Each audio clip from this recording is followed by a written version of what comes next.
നമസ്കാരം. നമ്മളിന്ന് നിൽക്കുന്നത് നിലമ്പൂർ കാരാട്ടുകുളങ്ങര ഉത്സവത്തിൻ്റെ വക വന്നതാണ്. നമ്മൾ കൃഷ്ണൻ കൗളാചാരി പുന്നപ്പാല. അദ്ദേഹത്തോട് നമുക്ക് ഇവിടുത്തെ പറ്റിയുള്ളൊരു അദ്ദേഹം എങ്ങനെ വന്നു ഇവിടേക്ക് എന്നുള്ളതെന്ന് ചോദിച്ചു നോക്കാം. സ്വാമി, എങ്ങനെയാണ് ഇവിടെ എത്തിപ്പെട്ടത്? ഇവിടെ എന്നെ തെരഞ്ഞ് കുട്ടേട്ടെന്നറിയും, ഇവിടുത്തെ പൂജാരിയാണ്, ബ്രഹ്മചാരിയാണ്. അദ്ദേഹം എന്നെ തെരഞ്ഞ് വരികയുണ്ടായി. അപ്പോൾ കൗളാചാരം സമ്പ്രദായത്തിൽ ഉള്ള പൂജ വേണം. 10-12 വർഷമായിട്ട് ഇവിടെ തന്ത്രപൂജയാണ് നടക്കുന്നത്. അപ്പോൾ ദേവി ഉഗ്രസ്വരൂപത്തോട് കൂടിയിട്ടാണ് കാണുന്നത്. അപ്പോൾ തന്ത്രിയും പറഞ്ഞു അങ്ങനെ. അപ്പോൾ കൗളാചാരത്തിലുള്ള പൂജ വേണം എന്നുള്ള ആവശ്യം. അങ്ങനെയാണ് എൻ്റെ അടുത്ത് അവർ വരുന്നത്. അപ്പോൾ ഈ വർഷം കൗള രീതിയിലുള്ള കാളിയുടെ കുംഭത്തിൽ വേണ്ടിയിട്ട് ബീനത്തിൽ വരുന്ന കൗള രീതിയിലുള്ള പൂജ, അതിൻ്റെ എല്ലാ ചടങ്ങോടും കൂടിയിട്ടാണ് ഇപ്രാവശ്യം ഇവിടെ ചടങ്ങ് നടക്കുന്നത്. നമ്മളിപ്പോൾ ഈ നാട്ടിലത്തെ ഇതൊരു ചെറിയ ക്ഷേത്രമായിരുന്നു. ഇപ്പോൾ അദ്ദേഹത്തിൻ്റെ ഒരു പ്രയത്നം കൊണ്ടാണ് ഇത്ര എത്തിയിട്ടുള്ളത്. അപ്പോൾ അദ്ദേഹത്തിൻ്റെയും നമ്മൾ ദേവി ഇപ്പം എങ്ങനെയാണ് നിൽക്കുന്നത്? ഇപ്പോൾ നമ്മൾ ഈ ഗ്രാമത്തിൽ അല്ലെങ്കിലും ദേവി ഒരു തറവാട്ടിൽ സ്വന്തമായിട്ടൊരു ദേവത ഇല്ല. ദേവത അറിയണത് എല്ലാവർക്കും ഉള്ളത് തന്നെയാണ്. പക്ഷെ നമുക്കിപ്പോൾ നമ്മളെ ആവശ്യത്തിന് ഉപയോഗിക്കാമല്ലോ. അതെ. അതായത് നമ്മൾക്ക് പഴയ കാലങ്ങളിൽ ക്ഷേത്രങ്ങളിലൊന്നും പ്രവേശനമില്ലാത്ത കാലത്ത് നമ്മുടെ പൂർവികാചാര്യന്മാർ ഈ ഉഗ്രസ്വരൂപത്തോടു കൂടിയിരിക്കുന്ന കാളിയെ പൂജിക്കാൻ തയ്യാറാവും. അതിനൊരു കാരണമുണ്ട്. എന്താ വെച്ചാൽ പരമേശ്വരൻ്റെ തൃക്കണ്ണിൽ നിന്നാണ് കാളി ജനിക്കുന്നത്. പരമേശ്വരൻ്റെ തൃക്കണ്ണിൽ നിന്ന് കാളി ജനിക്കുമ്പോൾ പരമേശ്വരൻ്റെ ഉയരോട് കൂടിയിട്ടും മഹാവിഷ്ണുവിൻ്റെ തേജസ്സോട് കൂടിയിട്ടും ബ്രഹ്മാവിൻ്റെ ബോധത്തോട് കൂടിയിട്ടും ആണ് കാളി വരുന്നത്.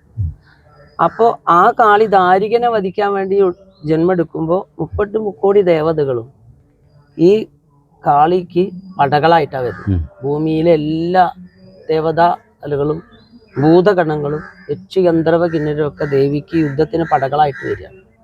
അപ്പോൾ ഇങ്ങനെയുള്ളൊരു ദേവതയെ ഉപാസിക്കുമ്പോൾ ആ ദേവതയെ ഒരു കാര്യമുണ്ട്, വർഷത്തിലൊരു പൂജയുള്ളൂ. കൗളത്തിലേക്ക് തിരിഞ്ഞ് ഈ ഒരു പൂജ. അപ്പൊ ഈ ദേവതകളെ ഒക്കെ ഒരേ സമയത്ത് പൂജിക്കാൻ പറ്റും. ഒരേ സമയത്ത്. അന്ന് നമുക്ക് മറ്റു ക്ഷേത്രങ്ങളിലൊന്നും പ്രവേശനമല്ല. അപ്പൊ ഈ ദേവതകൾ മുഴുവൻ ഉൾക്കൊണ്ട ഒരു ദേവത കാളി. ഈ കാളിയെ എല്ലാവർക്കും ഉപാസിക്കുകയും ചെയ്യാം. അപ്പൊ അതുകൊണ്ടാണ് നമ്മുടെ പഴയ കാലത്തിലുള്ള ആചാര്യന്മാര്, ഗുരുക്കന്മാര്, ഗുരുകാരണവന്മാര് ഈ ദേവതയെ ഉപാസിക്കാൻ തയ്യാറായത്. അവിടെ എല്ലാ സമ്പ്രദായക്കാർക്കും ചടങ്ങ് ഉണ്ട് താനും കൊടുങ്ങല്ലൂർ. അപ്പൊ ആ സമ്പ്രദായം തന്നെ തുടർന്ന് പോരാണ്ടായ കാരണം ഇതുകൊണ്ടാണ് നമ്മൾ എല്ലാ തറവാടുകളിലും കൊടുങ്ങല്ലൂരമ്മ ഇരിക്കുന്നത്.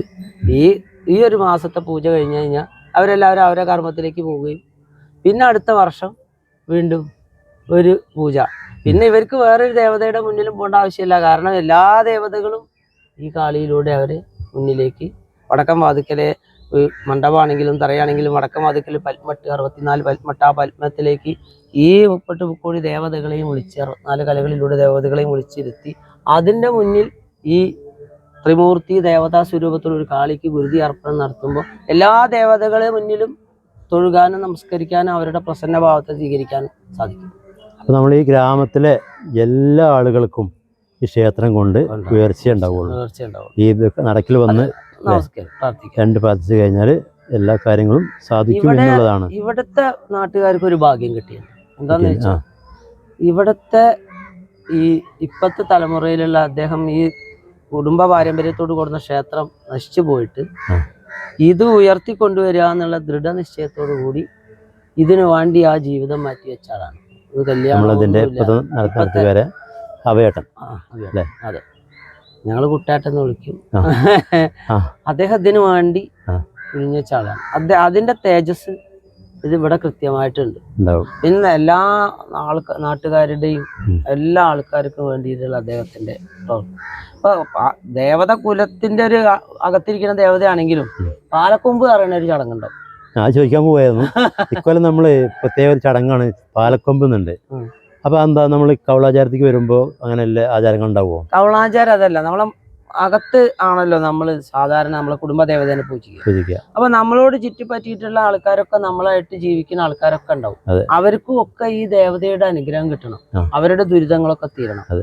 അപ്പൊ അതിനു വേണ്ടിയിട്ടാണ് പാലക്കൊമ്പിൽ എഴുന്നള്ളത്തുണ്ടായത്. എഴുന്നള്ളത്ത്. അത് ദേശക്കാർക്കുള്ളതാണ്. അവരുടെ ആർക്കും അവിടെ എന്ത് പരിഹാരം ആവശ്യമുണ്ടോ അത് അവിടെ ഈ ഗുരുതിയിൽ കാളിയുടെ മുന്നിൽ അവർക്ക് സാധിക്കാം. അതിനു വേണ്ടിയിട്ടാണ് പാലക്കൊമ്പ് ദേശം. അതൊരു യാഗം പോലെയാണ്.